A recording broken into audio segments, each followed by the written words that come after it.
In today's video, I'm going to teach you how to add a booking form to your Wix website, with a focus on using Chrome as your browser of choice. Let's get started by first opening Wix Editor.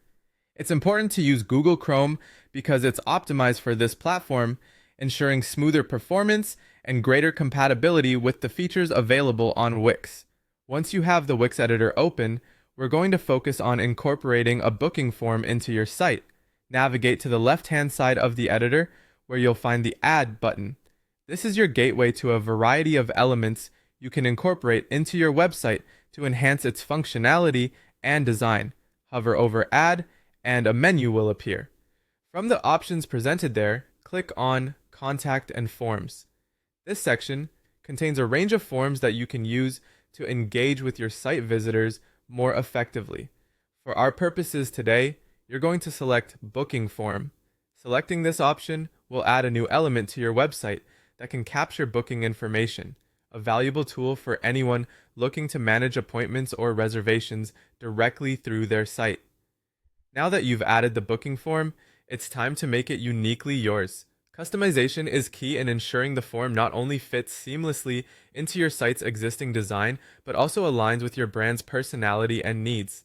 Here, you can adjust the fields on the form. Perhaps you want to ask for a phone number or add a drop-down menu for different services. You can also play around with the design elements, changing colors, fonts, and layouts to better match your site's aesthetic. The good news is that Wix offers a user-friendly interface that makes these adjustments straightforward, enabling you to see changes in real time as you tweak various components. Once you are satisfied with how your booking form looks and functions, it's crucial to ensure it's connected properly so that you receive all booking requests.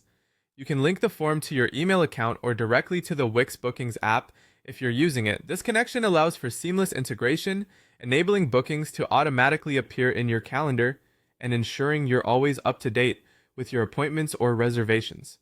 Finally, don't forget the all-important last step: save and publish your website. By clicking Save, you ensure all your hard work isn't lost. And when you click Publish, you make the changes live on your website, meaning your visitors can start booking appointments directly. Remember, it's always a great idea to preview your changes before publishing, to double-check everything appears as it should. And there you have it. By following these steps, you've successfully added a booking form to your Wix website. This feature will help streamline the booking process and keep your scheduling organized, enhancing both your workflow and your visitors' experience. Thanks for watching, and happy editing!